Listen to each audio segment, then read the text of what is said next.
بالله من الشيطان الرجيم بسم الله الرحمن الرحيم الحمد لله رب العالمين الرحمن الرحيم مالك يوم الدين إياك نعبد وإياك نستعين اهدنا الصراط المستقيم صراط الذين أنعمت عليهم غير المغضوب عليهم ولا الضالين آمين. So tonight's stream will be concise yet precise. We will be looking at the cognitive neuroscience of thinking, general ideas surrounding problem solving, directive thinking, and goal oriented problem solving, and so on. And a couple of ayahs that I came across not too long ago by chance. And by chance, I mean they came across on one of my phone apps I have called Azkar, and it made me really reflect on basic concepts of thinking and hardship, and one phrase that culminates both of them is problem solving. So, problem solving entails thinking and at the same time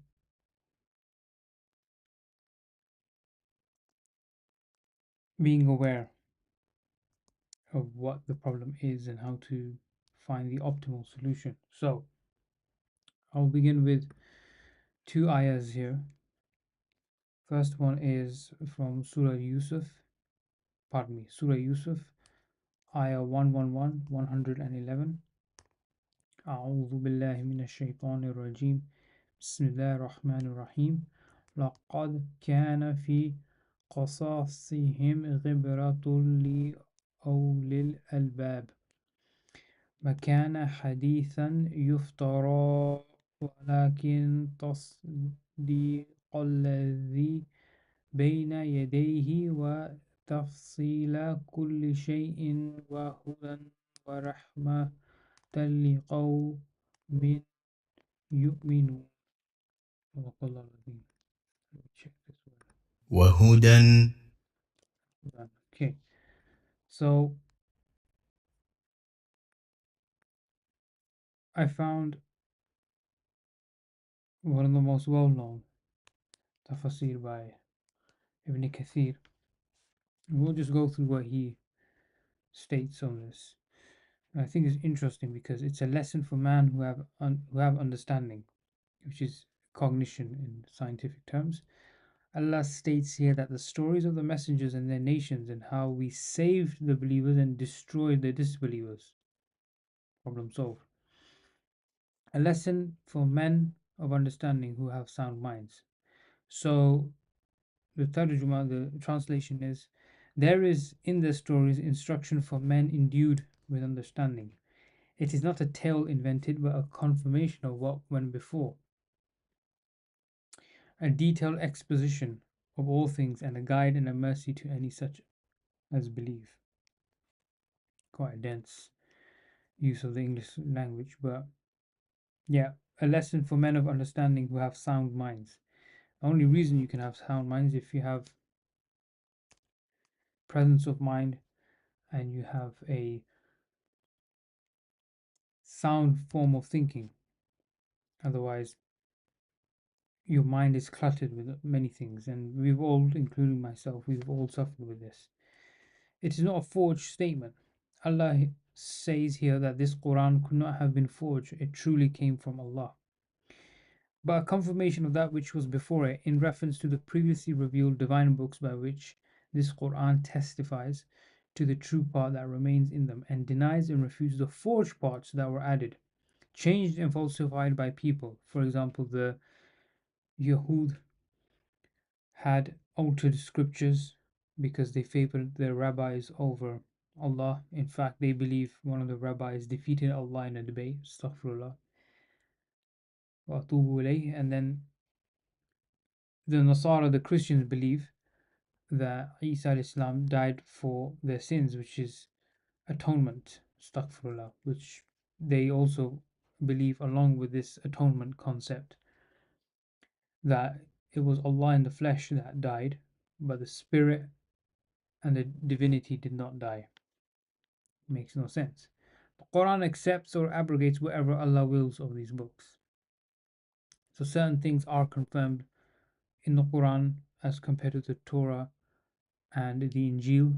And Injil is not the New Testament, by the way, it's the Gospels, whatever they were in its original form. For example, of course, the incident of the splitting of the Red Sea, such as in Surah Dukhan, exists in the Quran, and that confirms it was a true event, and that has not been unaltered as far as my knowledge stretches in the Jewish and Christian traditions.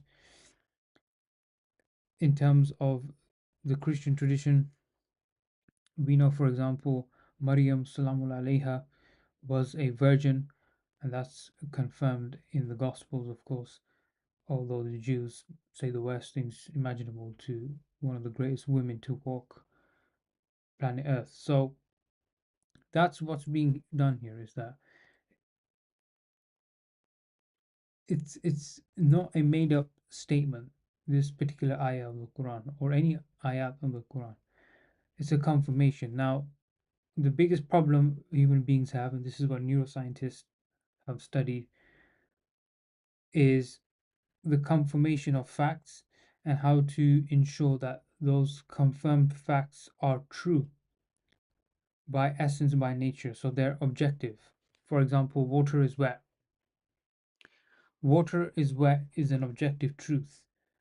You don't really need to study the chemistry of water or air, for example. You don't even need to do a degree in ophthalmology, which is a study, the medical study of eyes, human eyes, or be an optometrist who measure strength and weaknesses of eyes, and they, create lenses and glasses. You don't have to do any of that. But neuroscientists, which I'll discuss today in this book, which is one of the best books, I would say top five, if you're ever interested in thinking, problem solving, cognition, and cognitive neuroscience in general. Hands down, one of the best books. It's very concise, but it has a lot of depth as well. Anyway, and a detailed explanation of everything. وَتَفْصِيلَ كُلِّ شَيْءٍ, meaning the allowed, the prohibited, the preferred, and the disliked matters. The Quran deals with the acts of worship, the obligatory and recommended matters, forbids the unlawful, and discourages from the disliked. So it's a very straightforward do's and don'ts type of scenario. It's binary to a large extent. Yeah. The Quran contains major facts regarding the existence and about matters of the future in general terms or in detail. The Quran tells us about the Lord, the Exalted, Most Honored, and about His names and attributes, and teaches us that Allah is glorified from being similar in any way to the creation. So, again, relates back to my point regarding Christianity, that Allah is way, way, way, way beyond any of His creations, right? Hence, the Quran is Hudan wa rahmatan liqawmin yu'minun, a guide and a mercy for people who believe. So this reminds me of when I was actually doing tafsir of Surah Al-Baqarah almost a year ago, actually. Hudan lil-muttaqeen. So a guide for those who believe and believe in the unseen. So the unseen is, of course, heaven, hell, angels, fate, what lies in the future, and this also includes jinn, so on and so forth. The six articles of faith outline this as well. So you're looking at past, present, continuous, and the future, with which their hearts are directed from misguidance to guidance and from deviation to conformance, and with which they seek the mercy of the Lord of all creation in this life and on the day of return. We ask Allah the Most Great to make us among this group in the life of the present world and in the hereafter, on the day when those who are successful have faces that radiate with light, while those whose faces are dark will end up with the losing deal. This is the end of the tafsir of Surah Yusuf, and with all thanks and praises due to Allah, and all our trust and reliance are on Him alone. Right, so this is the end of Surah Al-Baqarah. Quite fascinating, actually. Sorry, Surah Yusuf. Next, I like to share here before we go into the neuroscience of stuff is Surah Al-Hashr, ayah number 18. أعوذ بالله من الشيطان الرجيم بسم الله الرحمن الرحيم. So I think there's something wrong with my mic.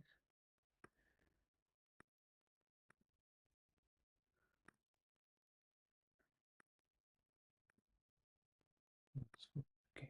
أعوذ بالله من الشيطان الرجيم بسم الله الرحمن الرحيم. يا أيها الذين آمنوا اتقوا الله ولتنظر نفس ما قدمت لغد واتقوا الله إن الله خبير بما تعملون. This is approximately in English as, O you who believe, fear Allah and let every soul look at what provision He has sent forth for the morrow. Yeah, fear Allah, for Allah is well acquainted with all that you do. That's a very old English word, morrow. Yeah, following day. Well, I haven't read that word in a long time. So, yeah, this is a fascinating ayah because, O you who believe, we read in the previous ayah, again, it ended with belief, this is starting with belief. Fear Allah and let every soul look at what provision He has sent forth for tomorrow. Yeah, fear Allah, for Allah is well acquainted with all that you do. So, subhanAllah, I was actually reflecting on the neuroscience earlier today and working very hard towards a different type of provision, but this was very interesting to come across. So, the command to have taqwa and to prepare for the day of resurrection, the real reality, right? Imam Ahmad recorded that Al-Munzir ibn Jarir narrated that his father said, while we were in the company of Muhammad sallallahu alaihi wasallam in the early hours of the morning, some people came there who were barefooted, naked, wearing stripped woolen clothes or cloaks with their swords hung around their necks. Most of them, nay all of them, belonged to the tribe of Mudar. The color of the face of Muhammad sallallahu alaihi wasallam underwent a change when he saw them in poverty. He then entered his house and came out and commanded Bilal to pronounce adhan. Bilal pronounced adhan and iqama, and Muhammad sallallahu alaihi wasallam led the prayer. Wow.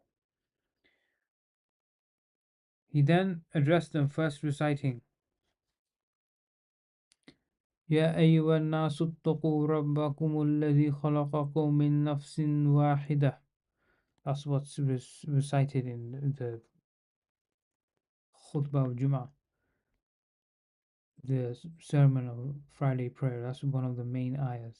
In fact, that's the ayah mentioned in every sermon around the world. O mankind, have taqwa of your Lord who created you from a single person. Wahida, nafsin wahida. Until the end of the ayah, and then he recited the ayah that is in Surah Al-Hashr. Wow, okay, this is quite amazing to learn. Wal tanzur nafsum ma qaddamat lighad. Let every person look at what he has sent forth for tomorrow. He then said, a man donated his dinar, his dirham, from his clothes, from this his sa'a of wheat, and from his sa'a of dates, until he said, even if it was half a day. Then a person among the Ansar came there with a money bag, which his hands could scarcely lift. In fact, his hands could not lift it. When the people followed continuously until I saw two heaps of eatables and clothes, I saw the face of Muhammad sallallahu alaihi wasallam radiate with pleasure like gold. Muhammad sallallahu alaihi wasallam said, Min سنة في الإسلام سنة حسنة فله أجرها وأجر من عمل بها بعده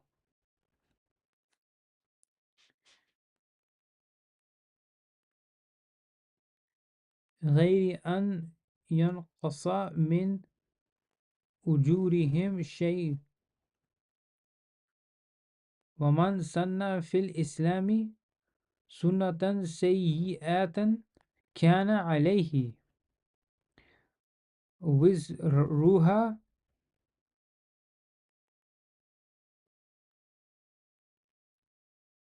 وزرها ووزر من عمل بها من غير أن ينقص من أوزارهم شيء. That is quite difficult Arabic, but in English it's approximately he who sets a good example Islam, there is a reward for him for that his act of goodness and reward of that also who acted upon according to it subsequently without any deduction from their rewards. Whoever sets in Islam an evil example, there is upon him the burden of that evil and the burden of him also who acted upon it subsequently without any deduction from their burden. For example, if someone creates a piece of technology that benefits the Muslimin, right? You have the Azkar app, Tartil app, Kalam app, which is a new one, which allows you to fix your tajweed precisely. All of these are good ways of contributing to the religion. Evil things is, for example, those Sufis who bow down in front of their so-called mystics and grave worship, and of course you have the other sects that have their own idea of hero and hero worship, to use a term by Arnold Toynbee.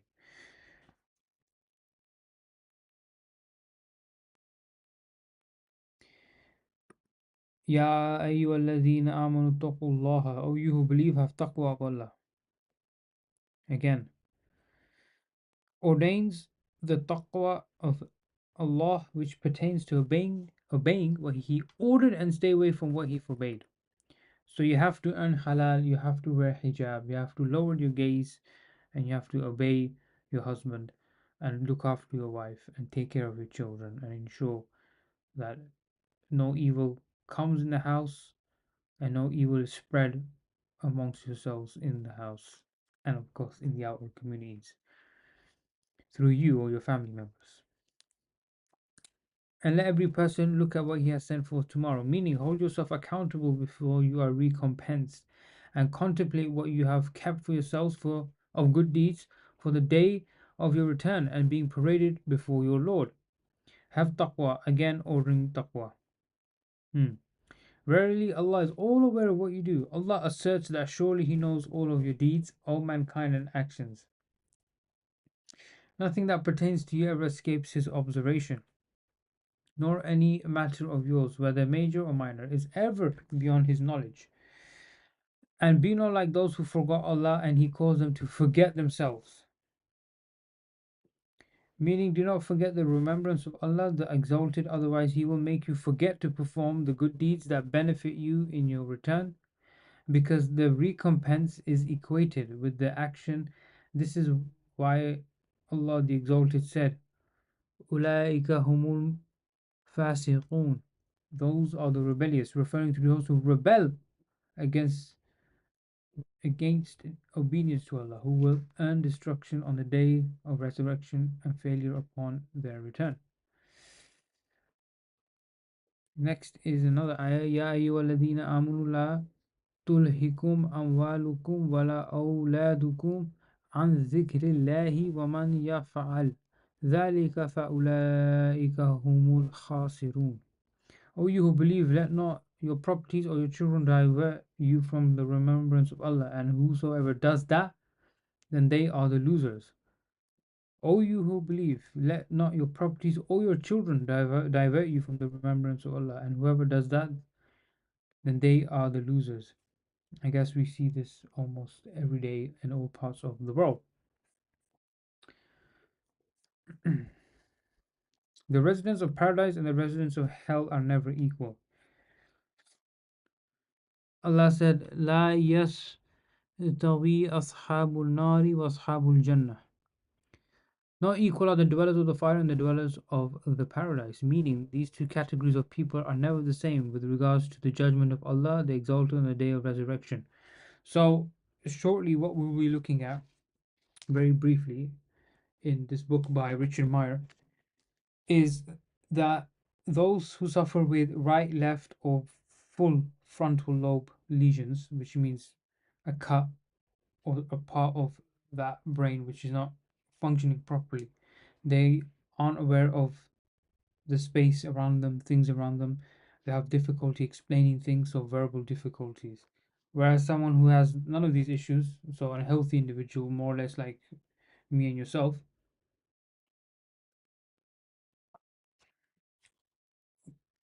we're not the same. As in, we do these things with complete ease.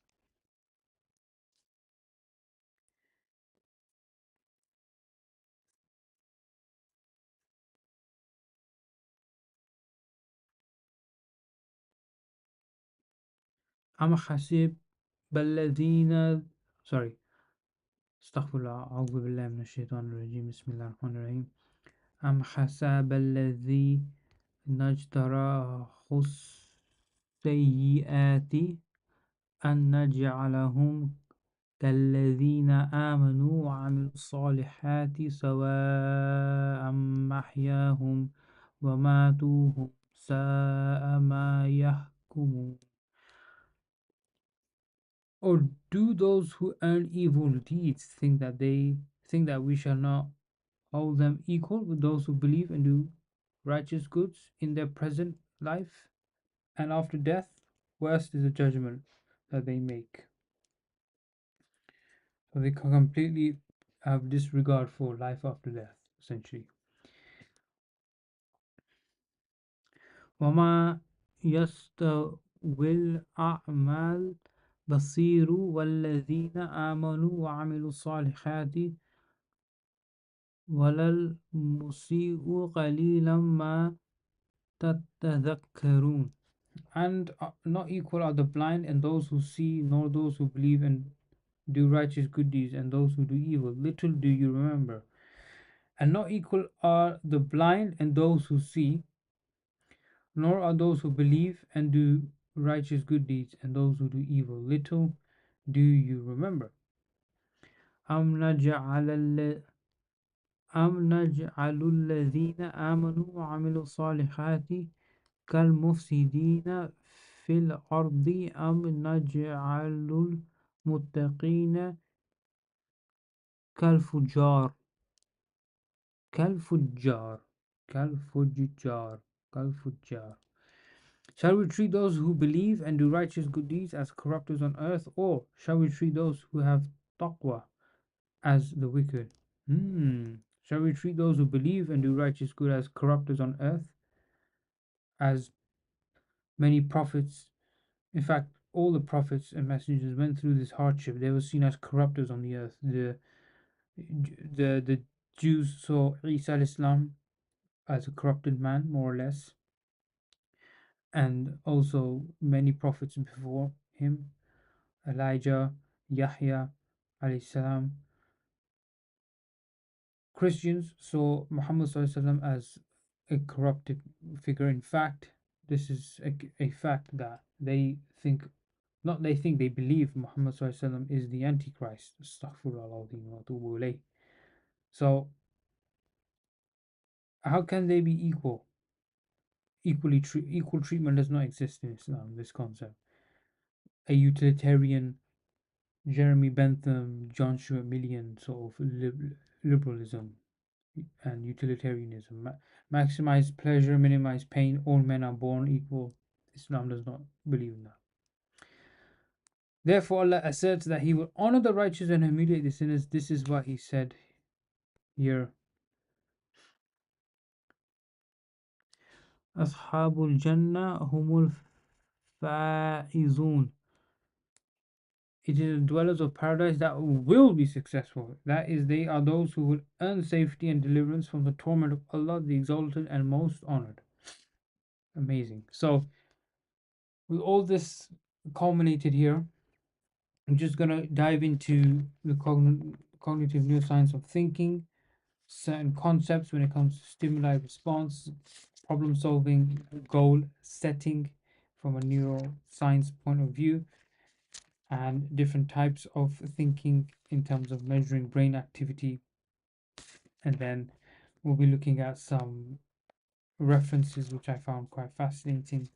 So, yeah, we'll cover as much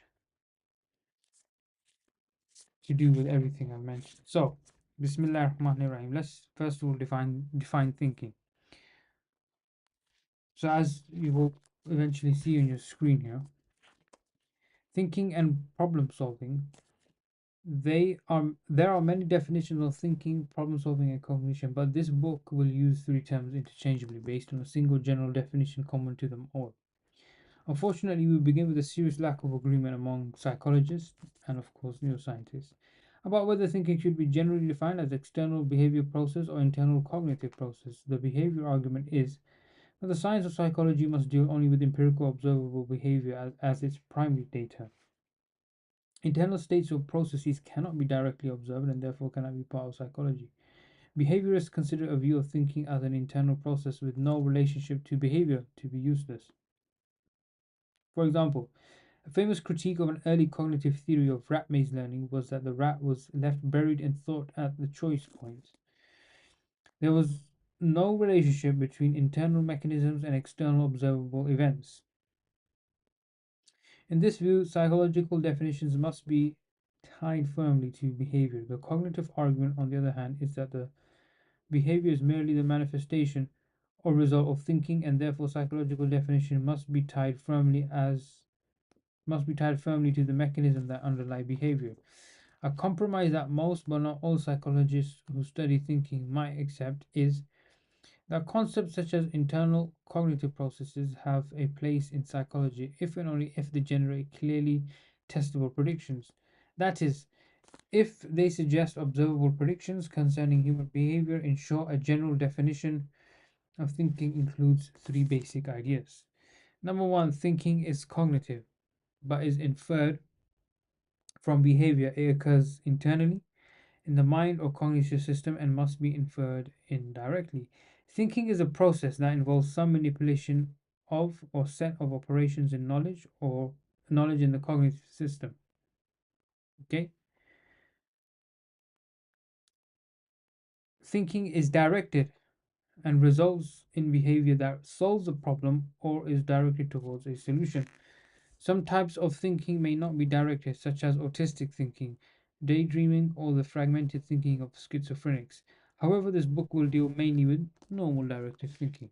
So, in a nutshell, what's being stated here is that there's no one single definition. Okay, there's many definitions of thought. So, th- I'll go back to Surah Yusuf here, who have sound minds. So, a sound mind, generally speaking, would be something that is taken from one's behavior. It occurs internally and it must be inferred indirectly. So if someone behaves in a odd way, in an aggressive way, for example, they may not be aggressive by nature, but something has triggered them, a type of stimulus, a text message, a phone call, an incident, something has happened to make them feel angry. Thinking is a process and it involves manipulation of operations of our knowledge in the cognitive system. So thinking is a process where you have, for example, factual statements, then you have statements which are ambiguous by nature. So, factual statement is water is wet, ambiguous statement is water, uh, the, the cold water is wet, the hot water is wet. Now, is the water cold or hot? That's ambiguous. It may be, might not be. But water is wet, definitely will be wet, whether it's hot or cold, irrespective, in its liquid form, of course. So, that is what is meant by the cognitive angle of thinking, as in it's a process which involves various hierarchies of knowledge. You have higher order executive functions. So executive functions are functionalities which allow you to understand the world and interpret what's your surroundings about, language, so on and so forth, and understand facts. So the main higher order executive functions are emotions, memory, spatial awareness, and I will also argue navigation and of course language. These are the main five higher order functions. Sixth one I will also add in this is the ability to communicate, how eloquent one is when it comes to speech, how coherent one is when it comes to writing, how sophisticated one's rhetoric is. This is everything that Islam teaches us, but unfortunately, majority of Muslims don't take any of this serious. Aristotle, many have different views about him, so do I, but one really interesting thing about him is he really stressed rhetoric amongst the youth, fixing your speech, become a master orator, someone who can essentially defeat the enemy with their words, and that's how Arabs were, and many communities in the ancient civilizations. Persians were similar, Romans were similar, but the Arabs had a unique form of poetry which would hurt the opponent more than actual weapons. Hassan ibn Thabit, famous poet, and he wrote some words praising Muhammad sallallahu alaihi wasallam. So it's quite incredible how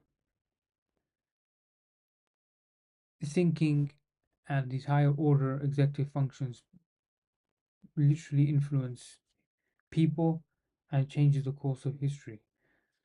So last but definitely not least, thinking is directed. You need a specific direction. So by direction doesn't mean you're going straight or going this way or this way.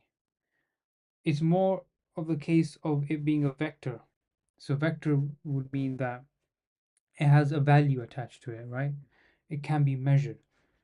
So when it's measured, you know, okay, I've made this much progress and I'm this far away. We will look into certain experiments which more or less tie into human beings as well. How creating sub goals, and it's called fractional goal making, where you have small actions, small small steps, gradual steps you can take to achieve a much bigger goal, and that goal obviously involves solving a problem: financial, social, health, religion, family, societal, political, so on and so forth. So that's thinking in a nutshell. It's extremely hard to really define thinking, but how this relates to problem solving, I like this last paragraph that Richard Meyer states here. In other words, thinking is what happens when a person solves a problem, that is, produces behavior that moves the individual from the given state to the goal state, or at least tries to achieve this change. So this is the bare minimum, even what a neuroscientist is telling us, cognitive neuroscientist, is the attempt of at least trying to change yourself, the attempt of at least moving towards the commandments of Allah and not disobeying Him, the minimum of not being a hypocrite, of not being a fasiq, as someone who's a rebel against Allah's obedience. The bare minimum is to fear Allah in everything that you do. That's bare minimum. So that's how thinking and problem solving in its simplest form is when it comes to moving from the given state and to the goal state, or some, for example, evolutionary psychologists call this from a given state to the desired state, because animals have desires and they try and attach it with human beings.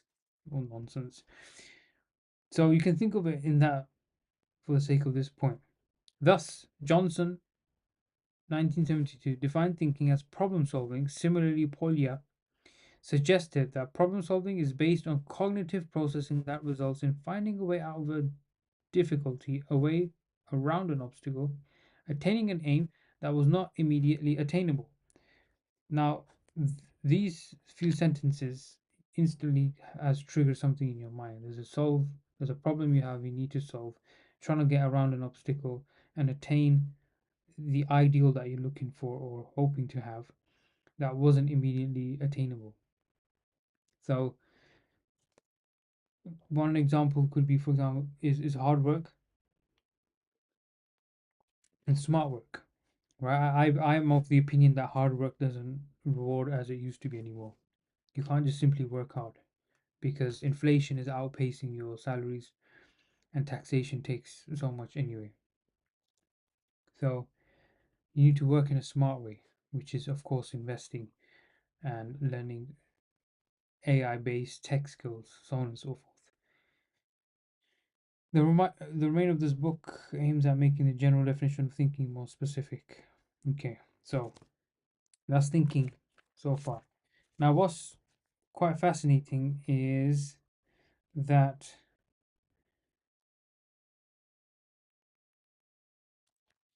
how the metaphysical is broken down into its concrete parts, at least the attempt to, right?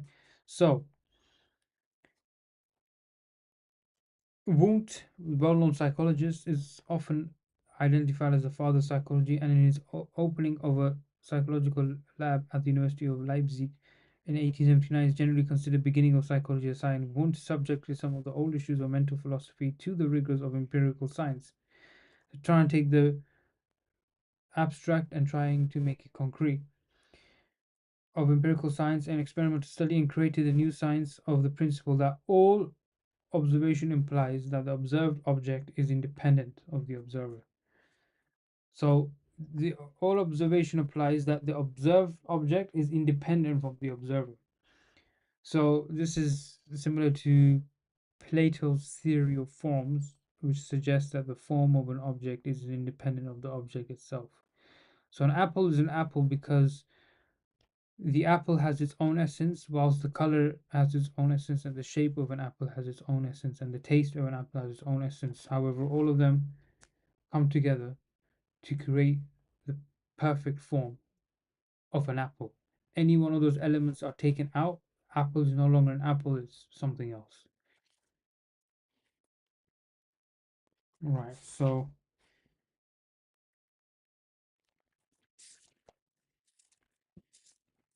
we're going to look at something called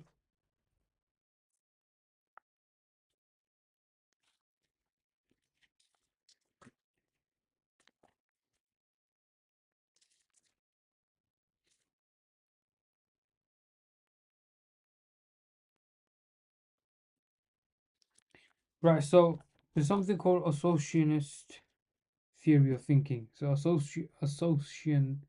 pardon me, associationist typically states that through trial and error and the way in which responses respond to the animal, this allows the animal in and of itself to instinctively, for example, escape confinement or at least understand the rules of the game that they're in. So, a famous experiment is by Thorndike, where he put a cat in a box and it had many puzzles. It had a rope to pull, it had a lever to push down on, it had buttons, it had a door to open. So, if you type in Thorndike's puzzle box for cats, it will come up, and it's a fascinating experiment. So, again, through trial and error, right? Evidence is suggesting trial and error. So we human beings, we try and avoid error. We try and avoid the embarrassment we think is going to be waste of time, waste of energy, waste of resource, and so on. But the fact of the matter is that we need to trial and error, see where our interests lie, what we like to do. Took me a while, of course, to eventually get a grip of science, specifically neuroscience, and of the mathematics, the statistics, the philosophy, the methodology, the neuroimaging, the medical case studies, the experimental case studies, all of these things that complete a perfect neuroscientist took a lot of time. In fact, almost 6 years and counting. And inshallah, it will reach a point where the field will be changed because what I will be putting out there. But before that point comes, is trial and error. And trial and error requires one of the biggest things that the Quran highlights that no other self book will ever highlight, which is patience. Patience is key here. And this is to a degree what they saw in animals, that the level of patience the cat showed was quite remarkable.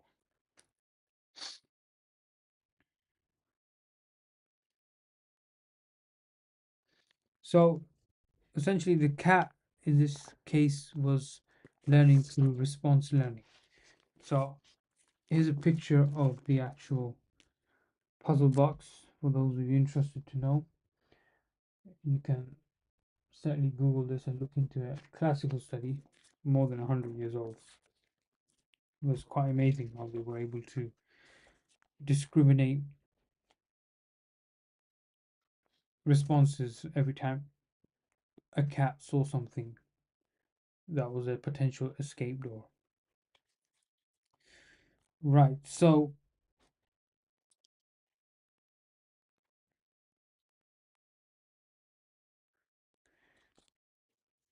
another interesting part of this is habits. I've had terrible habits over the years. By terrible, I mean something that made me not concentrate or focus on my goals, and that was purely out of distraction and procrastination. But with respect to cognitive neuroscience, habits has a slightly different meaning here in terms of not just something you do every day, but rather response tendencies, what you're most likely to do in a given situation. When someone's confronted with someone that is shouting in their face with their fists clenched up or their hands up like that, most people will run away. Someone like me would fight that person or at least push them around so there's a way for me to escape. Some would actually pull out a weapon. Some would just take a beating just for the sake of looking brave. So these are tendencies. They may not be habitual when it comes to someone in their face with their fists up, but that's the response, and that's sometimes a response biased to aggression. So when they're in a situation of confrontation, they automatically capitulate. That's their habit. That's the response tendency. Okay, and that's also from an associationist point of view.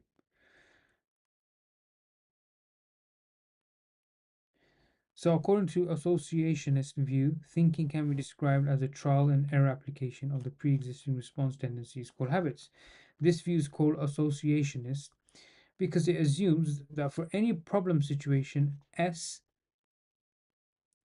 for situation, there are associations or links to many possible responses R1, R2, R3, and so on.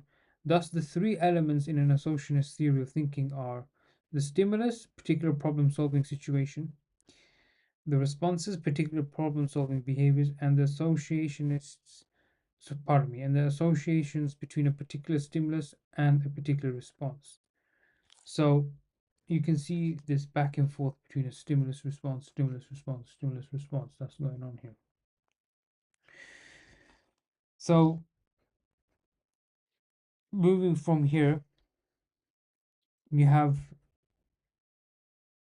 laws of learning as well, because thinking requires that learning is a prerequisite to thinking.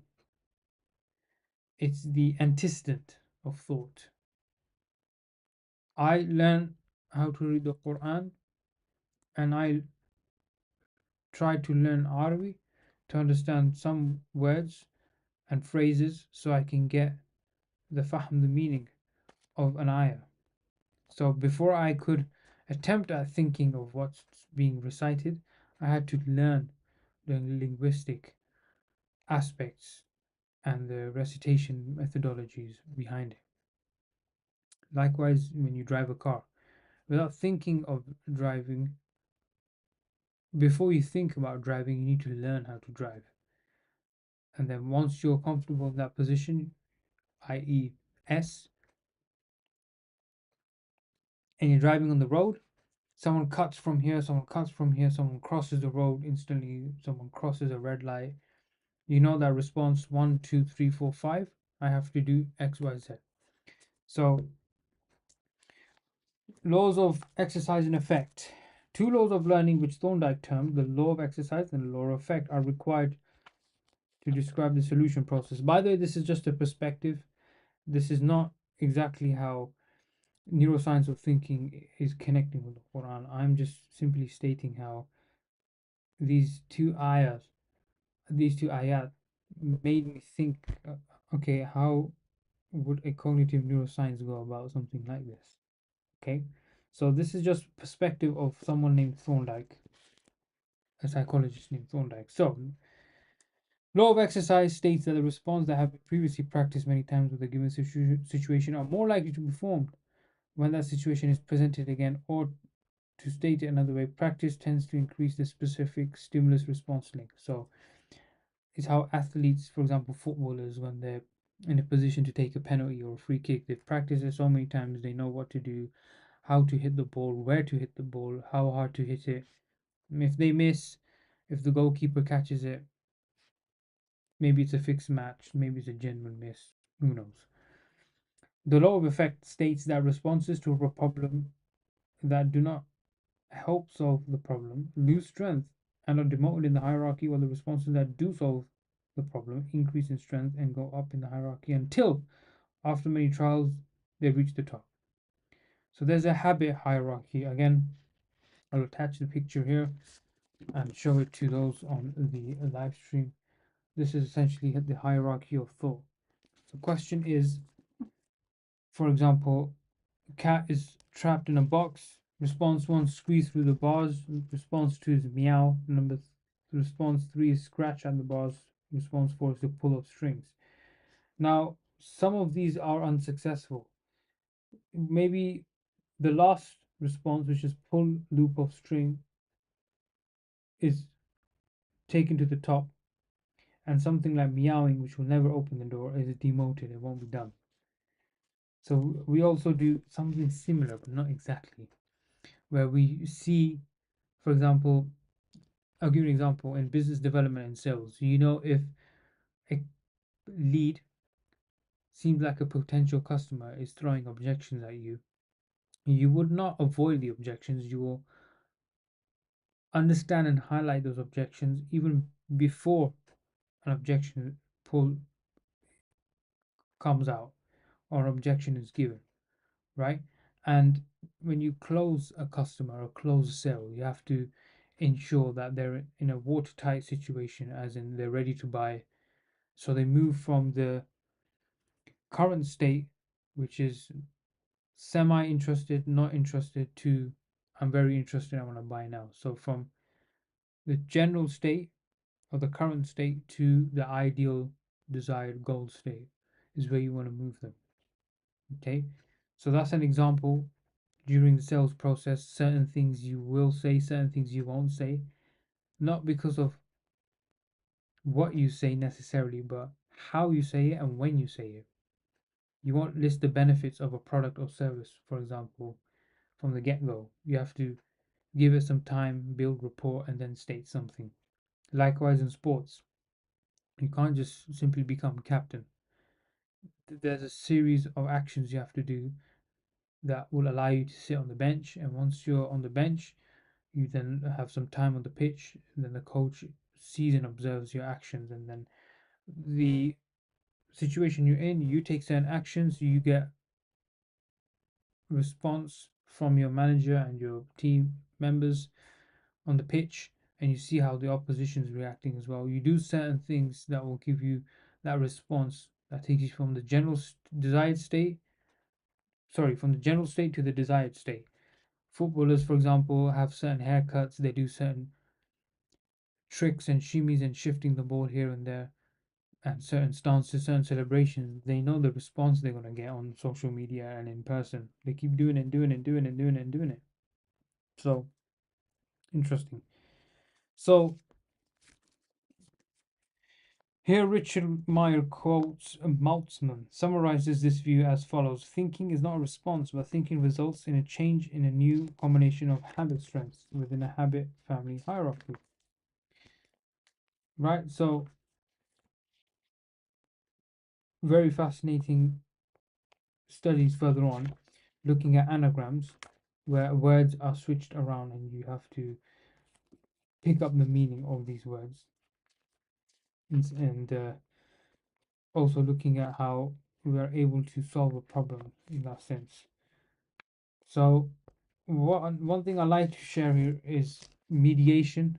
So, thinking as covert behavior. So, there's essentially two schools of thought here. So, first is overt behavior, whereby thinking is seen as something that is not exactly quite evident, right? It's a case where only certain stereotypes, I think, are paving the way for us to understand behavior, right? And there's an entire chapter about this. You can look into this. And thinking as covert behavior, right? So, mediation. The idea that thinking involves a chain of covert responses has led to changes in traditional associationists' idea that a stimulus goes in or response R comes out, and everything that goes in between can be summarized by a hyphen. How then does the habit family hierarchy change? Or to put it another way, what comes between or mediates between the overt problem solving situation S and the solution response R? A mediational theory suggests that S evokes a miniature internal response called mediation response. So between S and R, there seems to be a mediation process, a change of state, which allows you to go from the general state to the desired goal state. So in between, there's something happening. You're learning, you're understanding the world, building emotion, your memory is being hardwired. You're picking up things linguistically, factually, physically, socially, religiously, so on and so forth. So you're picking up these concepts, right? And then this eventually develops your overall behavior.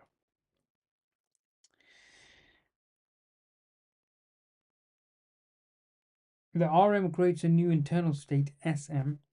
This is the new SM may evoke another different RM followed by a new SM and so on until an SM finally evokes an overt solution response R response R. For example, Berlin 1965 presents a comprehensive mediational theory based on the principle that thinking is a chain of symbolic responses. Okay? Thus, the train of thought may be represented as a series of internal responses and stimuli mediating an SNR. So there must be like an internal back and forth happening, which is allowing you to essentially look at the responses and understand how you are going about this, how you're able to understand the situation, i.e., stimulus, or what you're observing. It could be anything S, and then you have R, which is response. Then you have the M in the middle. So the SM is a stimulus mediator that leads you to many different responses you pick up and leads you to R, which is the final response, right? So Imagine yourself, you're playing football, about to take a free kick, and the ball is in front of you. If all the ball is in front of you, thinking, okay, should I punch the ball with my foot, as in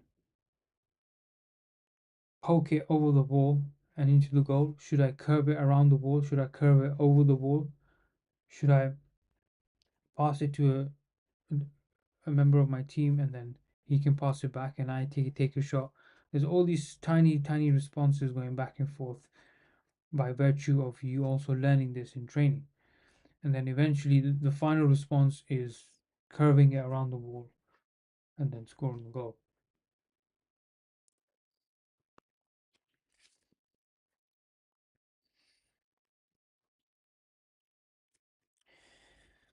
Mediational theories such as Berlin's are generally extension of Hull's claim that animals make tiny responses in anticipation of the goal as they learn to solve a maze he called responses. Fractional goal response. That's what I was speaking of earlier. Tiny steps that lead you to the goal. And the example he gives, Hull, is that rats made miniature licking movements as they ran on a maze toward a liquid reward. These fractional goal responses help the animal mediate between being put in the maze and performing the needed solution behavior. Kendall and Kendall use this idea of mediating responses to describe developmental changes in discrimination learning. Usgood used mediating reaction to explain the human use of language meanings, right? Similar to what I was mentioning about the Quran. And Underwood, 1965, developed implicit associative responses to explain the course of human verbal learning. These theories are examples of mediational theory because they are based on the idea that tiny covert responses mediate between a stimulus and a response. Incredible. So I like to mention a few more things about covert thinking. So we're talking about mediation, the bit in the middle. Before we do that, so we talked about,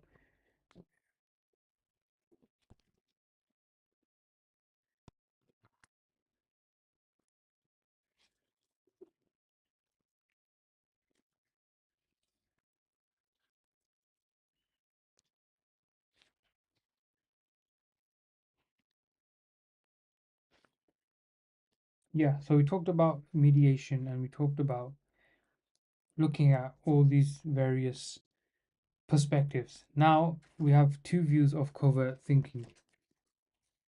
First and foremost, a slightly, not slightly, but a relatively liberal position is the following. Maltzman, that the habit family hierarchy represents a set of dispositions and that thinking can be conceived of as changes in the state of the hierarchy. According to this view, thinking is not a chain of responses, but responses may be taken as a criterion or a manifestation of thinking. Right, so think of it this way.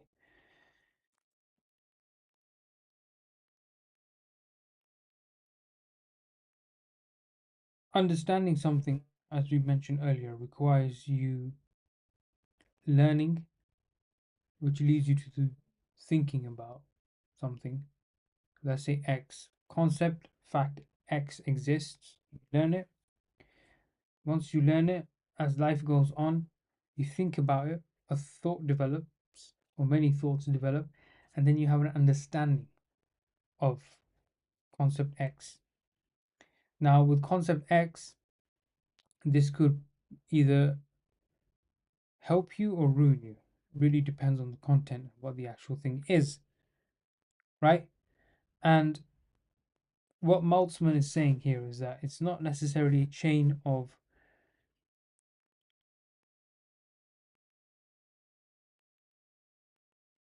responses necessarily, but it's more of a case where responses are taken as a criteria. Something is taken as a criteria, as a manifestation of your thinking. So, for example, if you think that, okay, earning money is an amazing thing, I need to become rich.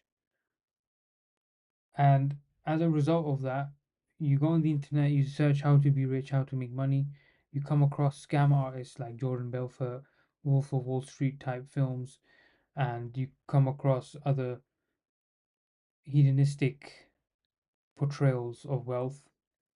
You're like, you know what? I want to be this. So whenever you see an Italian sports car, a big house, someone that's dressed good, someone that smells good, so on and so forth, instantly you're going to have a thought regarding that side of wealth. However, if you're constantly taught about, for example, this hadith we spoke of from the tafsir of Ibn Kathir of Surah Al-Hashr, right? About how a group of poor Muslims came, Muhammad Sallallahu performed salah with them, and then he stated some ayat, and the ashab went and they gave what they could to these poor brothers of theirs. So there's two perspectives here, right? Now you don't have to go around and start giving money necessarily like this, but it's just a perspective of how you see wealth, and this is how they use their wealth to pursue their project of greater scumrow. Next, a more strict and literal interpretation that is probably less popular today than just one given is that thinking is covert responding. This view received attention during 2030s because it was consistent with the behaviorist revolution in psychology. The idea is that psychologists must study only what can be directly observed and should not hypothesize about unseen phenomena or thoughts. One focus of this interest was to determine where in the human body covert responses occurs. So now we're going to move into two ideas. One is peripheralists who study muscle activity. Second is centralists who study responses from brain activity. So this could be ERPs, this could be general problem solving, for example, Tower of London, which we will look at by Chalice, and also we will look at, sorry, we have looked at the Wisconsin card sorting test is another example of solving problems. So there's a lot of reading that goes into understanding these very basic concepts, but again they're very dense. So just in terms of muscles in and of itself, it's not a very popular one, but some work has been done. For example, in 1966, 1973, McGeegan has done further work on the subject. For example, McGeegan, Keller, and Stanton measured the muscle activity of students while they read silently. As the researchers predicted, changes occurred in chin and lip muscle activity and in breathing rates of the students during periods, but not during rest. Fortunately, a major problem with this study, as with earlier studies by peripheralists, is that muscle changes may be caused by the awareness of the subjects that they are being studied or by factors other than thinking. McGeegan has suggested that a more convincing test of the peripheralist theory might be to inject subjects with a chemical curare that numbs both the smooth and skeletal muscles and then ask them to solve problems. If injected subjects were still able to solve problems, it will follow something must be wrong with the theory that thinking occurs in the muscles. So this is a very reductive and quite frankly silly way of looking at things. So one last point I'll read here is that the peripheral correlates of thinking are not limited to muscle movements and speech. Another behavior that seems related to thinking is laterality of gaze, the direction in which your eyes gaze when you answer a question. For example, suppose you are asked a question that required a moment's reflection before answering, right? As you think about the question, you might briefly gaze on one side. Kinsman from 1972 has hypothesized that the direction of the gaze is related to which side of the brain is most heavily used. A gaze to the right indicates that the problem solver is using the left side of the brain, an area that may be specialized for verbal and mathematical thinking. A gaze to the left indicates that a responder is using the right side of the brain, an area that is specialized for spatial thinking. So again, these are approximates and estimations. It's not definite, but it's widely agreed upon, whatever agreement means in science. So,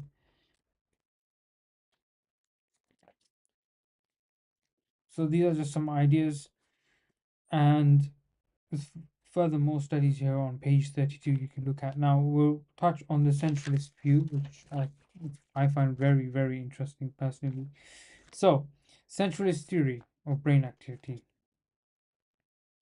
So Holyoake points to the frontal lobe of the cerebral cortex, including the area behind the forehead, as having special importance in problem solving. People with damage to their frontal lobes, while showing no impairment on IQ tests, perform poorly in tasks that involve planning, executing, and monitoring series of actions.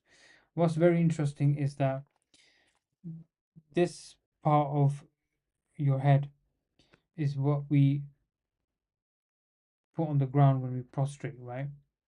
But at the same time, there's emphasis in Islam regarding this part of the brain when it comes to thinking, faculty, cognition, and reasoning.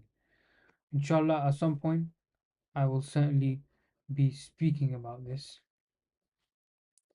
regarding frontal lobes, because the prefrontal cortex is a concept that has to be explained, and we looked at Joaquin Foster's book on the prefrontal cortex. So it's a very exciting area for those interested in cognitive neuroscience and clinical neuroscience, as well as theoretical neuroscience. So, yeah, frontal lobes, prefrontal cortex, and cognition. Very fascinating area. So, yeah, so this is generally agreed upon. So, to test planning in problem solving, Chalice asked the brain damaged patients to solve the Tower of London problem, as shown in box 2.5. So, our Tower of London problem is something I showed in my previous stream, but I'll mention it again.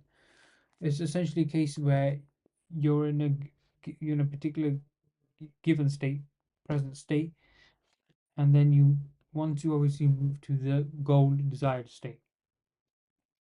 So the idea is to go from this sequence, which is where you're at the moment, okay, and the goal is to go from here to here, right? So how are you going to solve this problem? So patients with frontal lobe lesions and issues in the prefrontal cortex had a massive problem doing this. Very challenging for them. So, patients with damage to the left frontal lobe performed more poorly on the task than patients with other forms of brain damage. So, the left frontal lobe, to be specific, had this problem. Frontal lobe damage was related to difficulty in control of cognition processes, including inability to establish and maintain a series of subgoals. Prefrontal, pardon me, frontal lobe damage.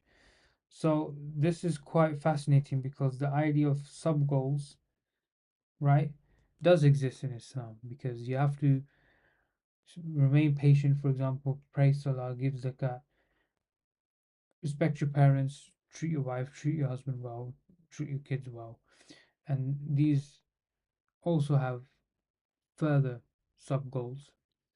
So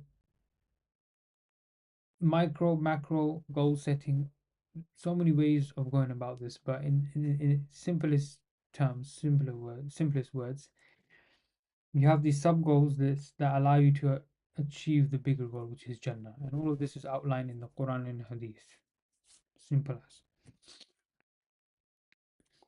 To test originality in problem solving, Shalise and Evans asked brain damaged patients to answer questions that required thinking, such as how do horses gallop, right? So this is a observed fact.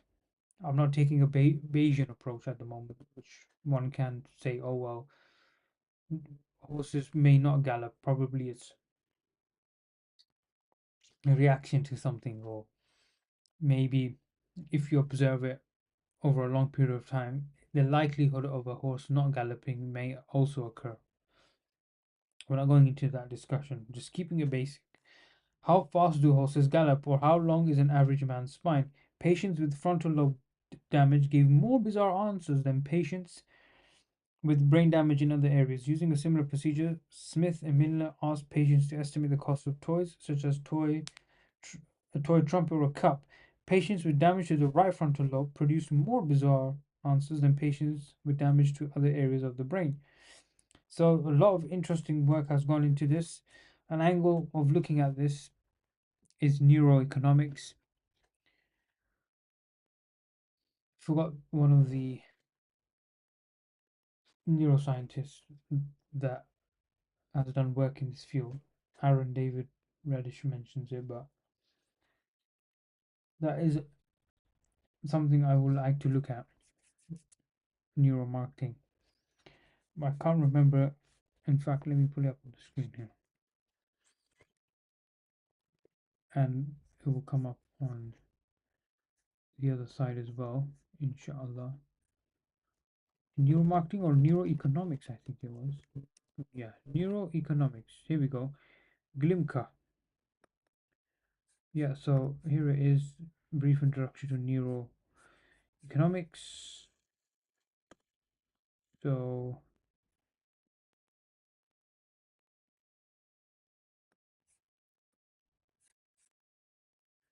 internal order, rewards in the brain, social order. So yes, it's a very dense book. Again, looks at utility, strategy, and touches on game theory, of course, which is important in economics and political science. But yeah, in any case, we're looking at all of this shortly as well in the near future.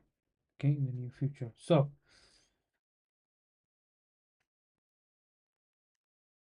Kolb and Wishaw, which is this particular text, which I'm going to show you here. Okay, fascinating text to say the least, right? Summarize evidence indicating that damage to the frontal lobe of the right hemisphere is more strongly related to decrements in visual problem solving, while damage to the frontal lobe of the left hemisphere is more strongly related to decrements in problem solving. So, left frontal lobe damage is essentially looking at verbal problem solving, right visual damage is looking at, sorry, right frontal lobe damage is looking at visual problems as well. It's quite fascinating.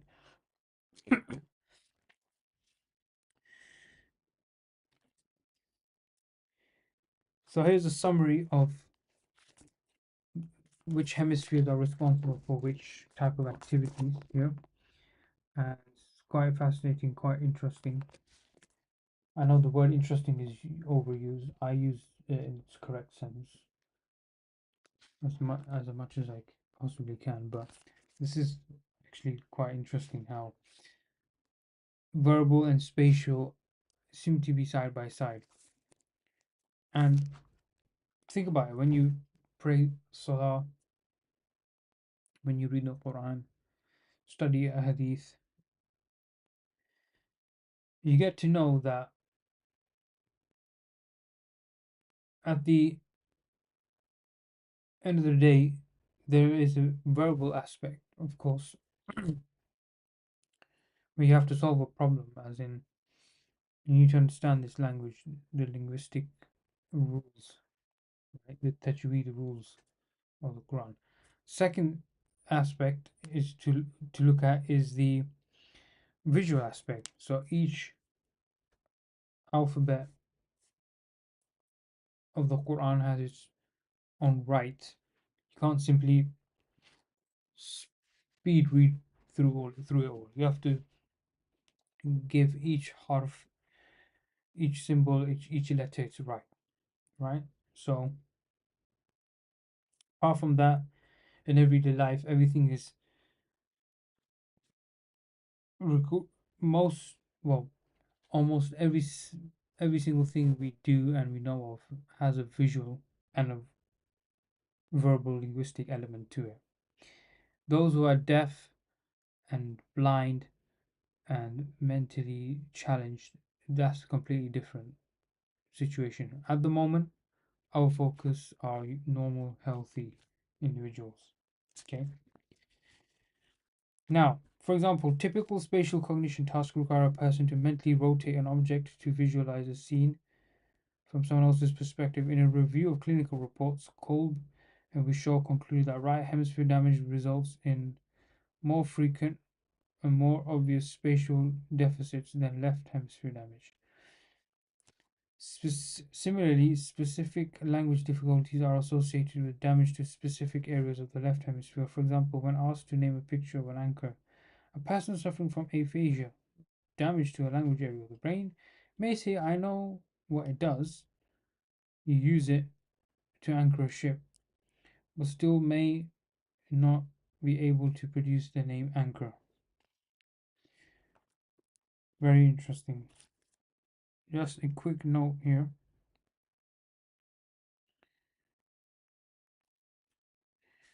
So it is incorrect to assume that language and mathematical thinking cannot occur in the right hemisphere or spatial thinking cannot be in the left,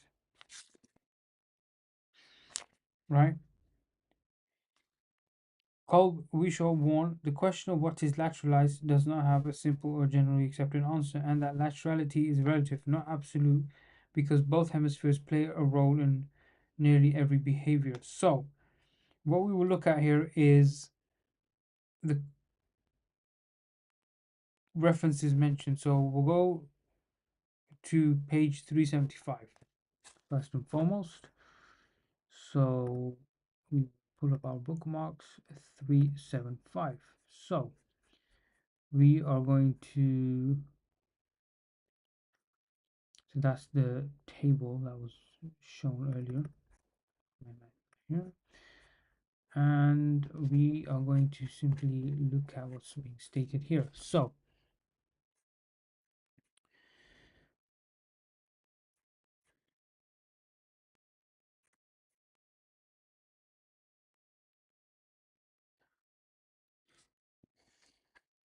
just trying to see the best way to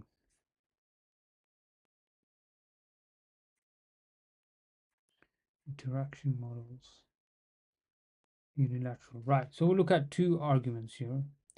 We'll look at the unilateral and the interactional models. Okay, just to keep life very, very easy here, inshallah. So, Bismillah ar-Rahman ar-Rahim. In recent years, there have been a truly enormous number of proposals of what is lateralized in the brain. In general, there are two types of theories. One proposes unique functions for each hemisphere, the other proposes some sort of cooperative interaction of the two hemispheres.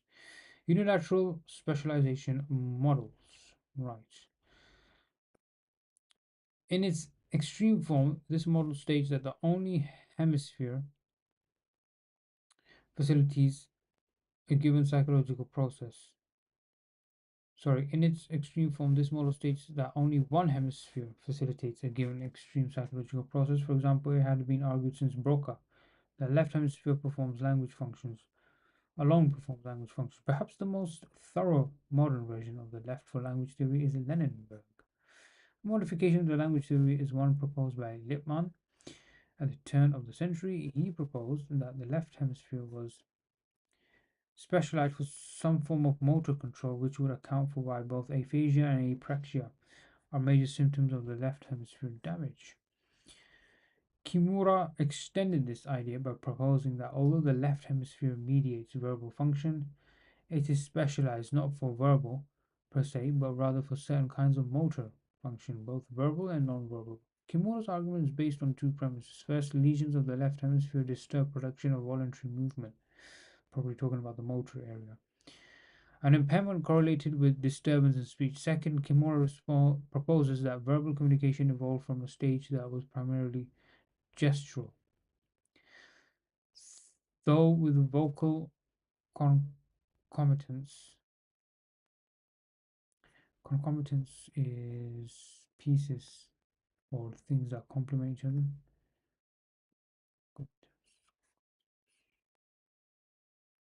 Incidental. Okay, we need to Should see this meaning. Accompanying, especially in a subordinate incidental way. Something accompanies or is collaterally connected. Yeah. Alhamdulillah. For that. To one that is primarily vocal but that retains the capacity for manual communication, since the neurological control of speech and language thus evolved out of a system of motor control of gesture. The left hemisphere is not specialized for language per se, but rather for motor control. Several authors, such as Efron, have made suggestions that it is not motor control per se that is located in the left hemisphere, but rather the capacity for fine resolution of stimuli in time. Interesting. Okay, resolution of stimuli in time. In other words, since the analysis and production of speech requires fine discrimination and production of speech over very short intervals, the left hemisphere might be specialized for temporal sequencing, organized behavior, and or information over time. Elaborations of this idea have stressed the capacity of the left hemisphere for making fine discriminations in time, whether the stimuli be verbal or not. Elaborations of this idea have stressed the capacity of the left hemisphere for making fine discriminations in time, whether the stimuli be verbal or not. Most proposals of left hemisphere specialization have not been matched by similar concrete proposals for right hemisphere function, although it is often said the right hemisphere is specialized for visual spatial functions.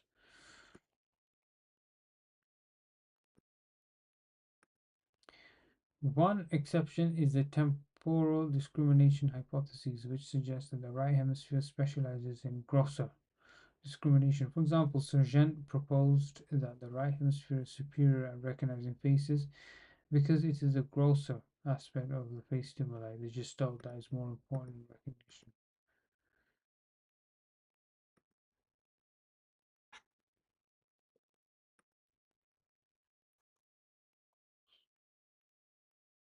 Total, yeah. Rather than specifying different processes of specify Rather than specifying different processes of specified psychological processes, other specialization models are focused on the idea that the two hemispheres might process information in distinctly different ways. The first clear proposal of this sort was made by Sims in 1968.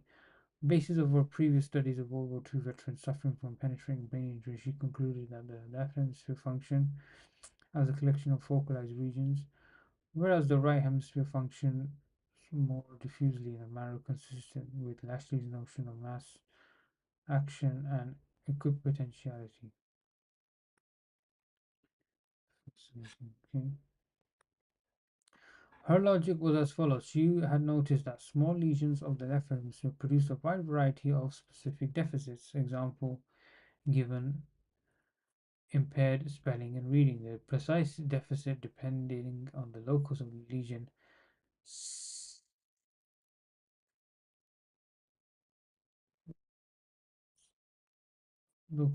Similar sized lesions within the right hemisphere were frequently without obvious effect.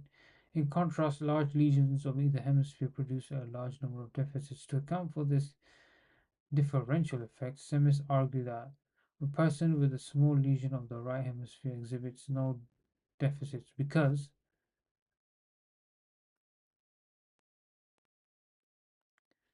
specific functions are not localized in discrete regions in the right hemisphere, the functions being diffusely represented.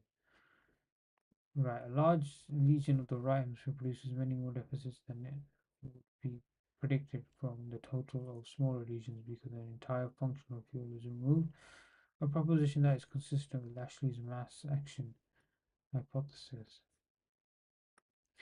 Large lesions of the left hemisphere produce many deficits, simply because many small focal regions have been destroyed in the left hemisphere. The total is equal to the sum of the parts. Type of philosophical mirrorology. Hmm, interesting. Right, so, oops.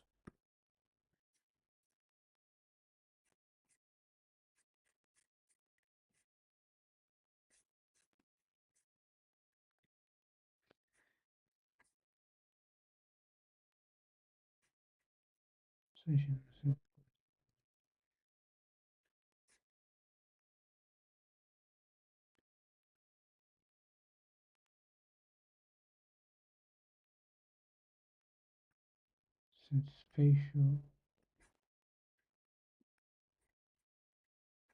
analysis require that different information and language functions are not integrated in the same manner but remain as individual units. Okay, interesting. From the basic idea about distinct functions of the two hemispheres has arisen the idea that the hemisphere represent two distinct modes of cognitive processing. Mm. Roger Sperry, okay. The left hemisphere operates in a logical, analytical, computer-like fashion, analyzing stimulus information inputs sequentially, abstracting out the relevant details to which it attaches verbal labels. The right hemisphere is primarily a synthesizer, more concerned with the overall stimulus configuration and organizes and processes information in terms of gestalts or wholes.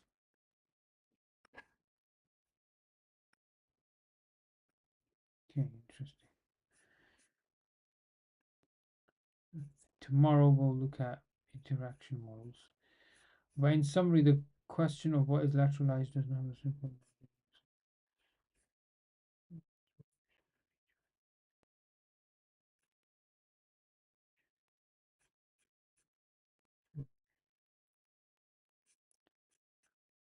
Let's just read this in general interaction. Right. All the various forms of interaction models share the common idea that the two hemispheres have the capacity to perform given functions, but they're not. This is a specification of the reason why not that has spawned numerous debate experiments models. Consider some of the versions of the interaction model. First, there is the idea that two hemisphere functions simultaneously, but they work on different aspects of processing. This is a direct analog to the multiple channel idea of sensory processing. It is merely taken one step further so that the two hemispheres represent two more classes of sensory channels. This is a direct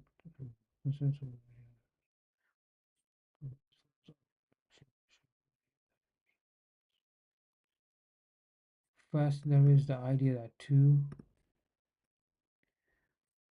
hemisphere functions simultaneously, but they work on different aspects of processing. This is a direct analog to the multiple channel idea of sensory processing. It is merely taken one step further so that the two hemispheres represent two or more classes of sensory channels. Although this type of model is generally appealing, there has yet to be a satisfactory explanation of how the information is combined to provide a single percept or behavior.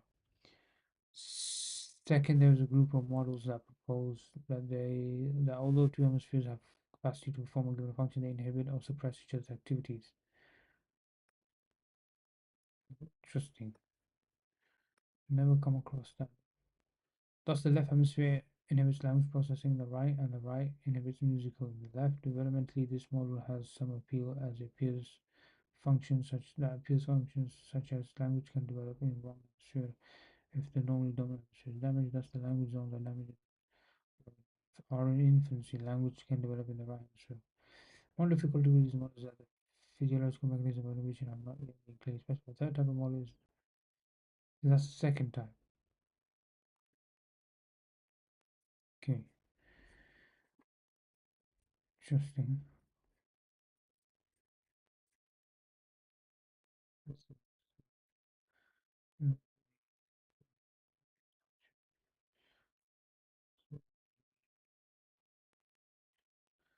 third type of model. A third type of model is an information processing model. It may suggest either that the two hemispheres receive information preferentially and thus perform different analysis, or that there is some mechanism enabling each hemisphere to pay attention to a specific type of information, thus leading to different analysis.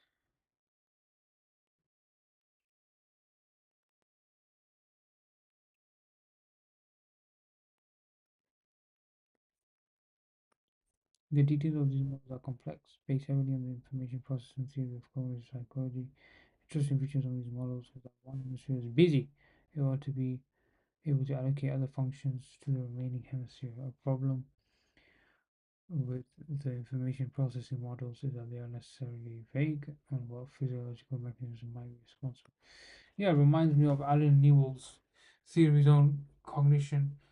Very vague, overly complicated, and also looking at connectionism, which is something we looked at in a different stream. So, yeah, I mean, at the end of the day, it's extremely useful to